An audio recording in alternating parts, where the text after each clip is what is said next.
afie nto aso so pe so frɛ me enemy de atwetwe nkoma me number no ye 0243 95 50 mo Ghana ye frɛ me Reverend Adom na so Reverend Peter Adom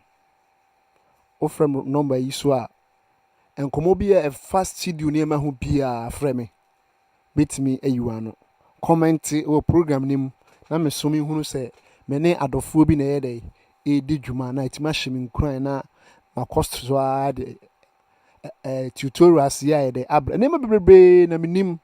efa studio adwuma mu enti ka me ho ne boa no de ho adanse kire onwa bi na ye nkyira de na nso etimi ye de esua bi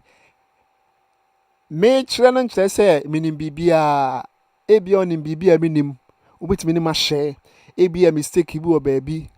obetimi ni ma ye de a share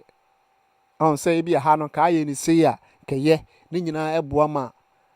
dwumadie no ye de etimi ekoso ebade nhyira pa yento aso ensese ni ehunu ekwan efa so apply yen groups no eyade ehia pa because so what the effect goose one wire boni beba ahun so no na o machine atwetwe ni mu tienie na mix sen ekobasa at times do na emma mix no kra mu enna ho enche bia ye be call mixing ene applying VST plugins no eho ne yedri eho ene yedri ntime siraw se yento aso kakra na me mfansia time amede ye na wo se kamada na next yi no me asa ato aso Mr. Like it, na share emame. Yento aso. Yen share vocal effects. And saying about mixing it because there's difference between with the effect egusu and the mixing. Because all the effects in egusu we are and sana I be take you levels hono. Hono mixing ye day, edan who the mixing ye day, mixing ye. Say instruments bebrebe a wabone nyina obekani nyina abom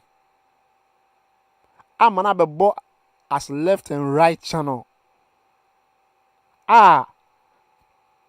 the was sort of tell about from the all from the name cost sort of say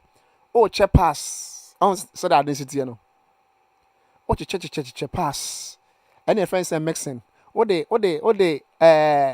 bia we was sort of so hona mixing no da no adi enti any kan say bibi emfa applying effects yenhwe bibi emfa audio effect and vocal effect ade aye constant vocal bia here especially lead vocal effect bi wo here number 1 EQ compressor from compressor no auto tune betimaba from auto tune reverb delay sa effect we dey ehiama vocals pa ehiama vocals iti shane so mame twade yenkofa it's Pedro on the beat. Masolo no. Na fade e ba ni seni. Ebia EQ no, Cubase won EQ ni EQ so ni. Ade ba ko ehia o audio mo ni say. Leading vocal no te ni bass ni so. From high to 100 high bass. From 100 high ba besia I am mid.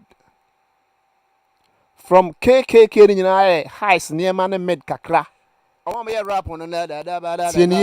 It's best in also okate bass no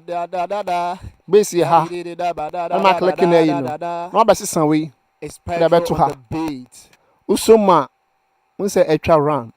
e beti enwom no because any kwan say na me hwe me time na so any kwan say bass ba vocal mu e ko ba sa efra nwom no na emma o mix ni mu nyede en na ho nti so cut bass ni free